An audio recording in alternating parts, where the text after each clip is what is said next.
Xin chào mọi người. Hôm nay tôi xin chia sẻ với mọi người về máy viền Channon, chuyên may viền các loại quần áo, đặc biệt là quần áo bằng vải thun. Đây là máy Channon Nhật Bản, được sản xuất tại Đài Loan, model 2000 CPX. Chúng ta có thể tìm hiểu thêm trên trang web channon.com.vn. Tên máy là Channon Cover Pro 2000 CPX.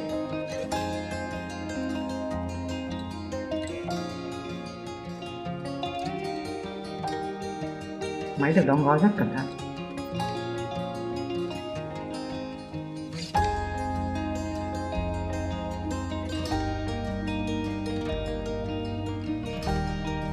Chúng ta sẽ mở thùng ngay bây giờ.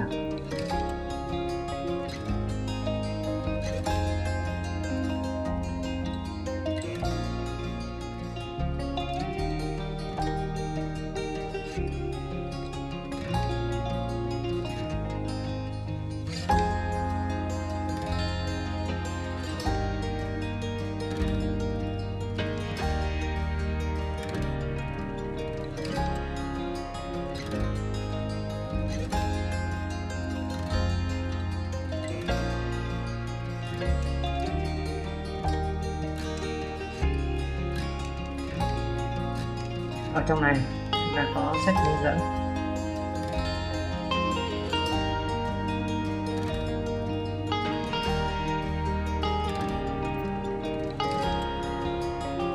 Có túi phủ máy.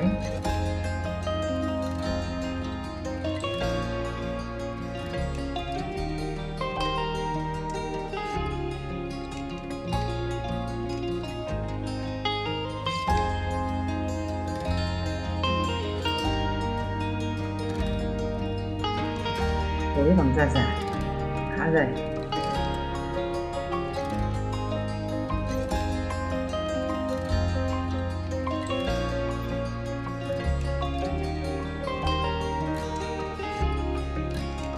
Đây là phần đạn máy, dây nguồn, máy sử dụng điện 220V.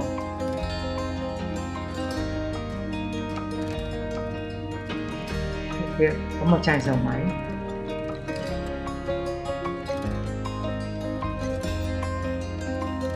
Hộp đồ có một lít lắp chỉ, 2 cây mở ít.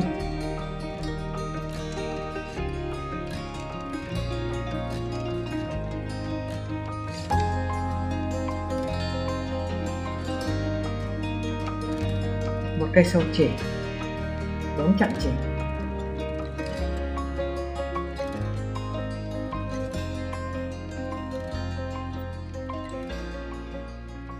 Hộp kim và 2 vít dùng cho đồ đá viền.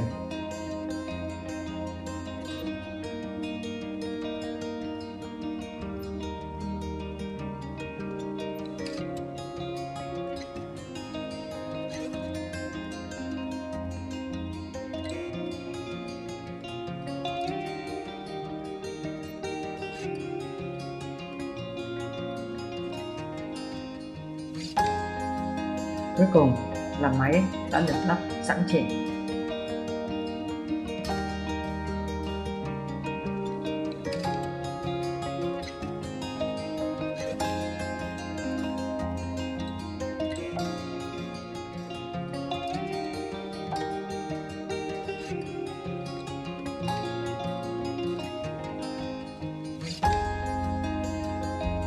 Đây là toàn bộ máy và các phụ kiện kèm theo.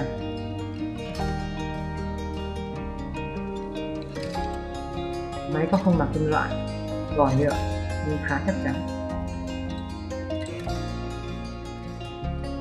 Khối lượng máy 8 kg.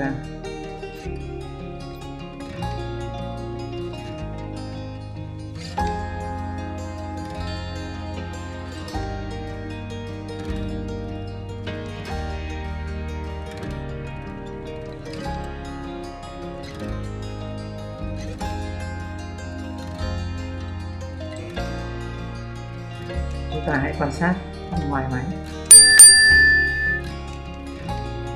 Đây là mặt trước máy. Máy có 3 pin, 4 chỉ.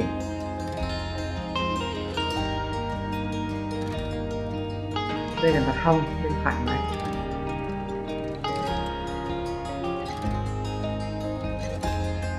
Có nút chỉnh thưa đẩy chỉ, co giãn vải và công tắc nguồn. Mặt sau máy ghi công suất máy là 80W, điện áp 220V.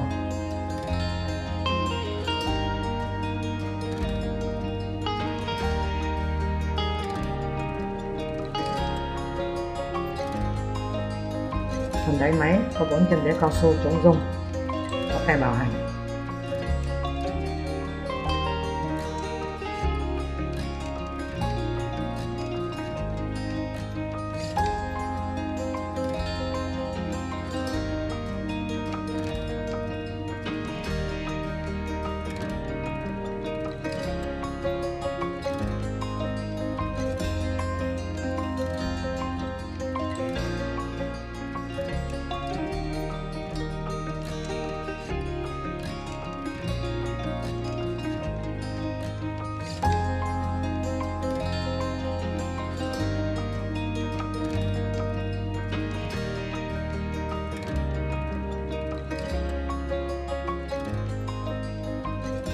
Chân vịt và mặt nguyệt.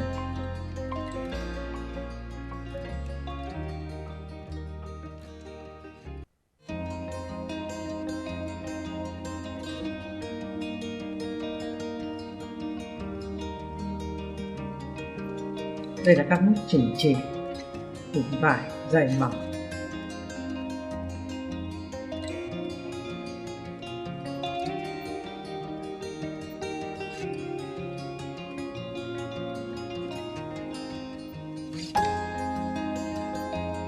Đây là cần nâng hạ chân vịt. Nắp che đầu hông bên trái máy. Tháo nắp này tạo thành cái đầu nhỏ, tiện lợi cho may các ống tay áo và ống quần nhỏ.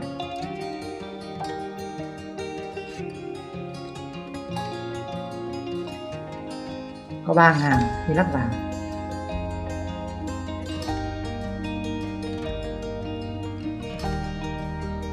Đây là nắp mặt trước, che phần chỉ móc ở dưới.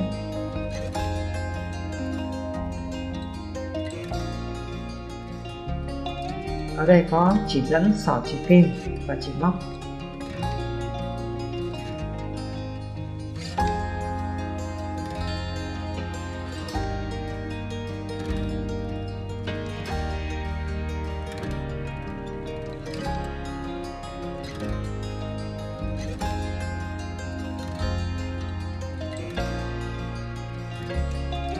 Có chỉ dẫn căn chỉ khi sử dụng 1, 2 hay 3 kim. Máy có thể sử dụng 1 kim hay 2 kim hay cả 3 kim. Đây là phần móc và cầm chỉ dưới.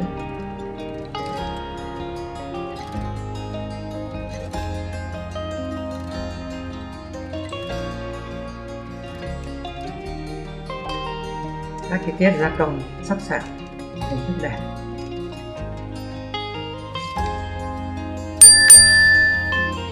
Máy có thể may 1 kim móc xích, 2 hay 3 kim đan bông dưới, làm cho đường may không đứt chỉ khi vải giãn ra.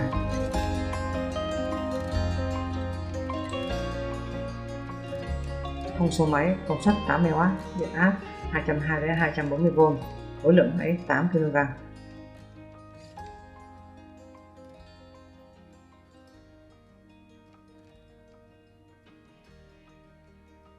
Xin dừng video ở đây. Cảm ơn mọi người đã theo dõi. Xin chào, hẹn gặp lại.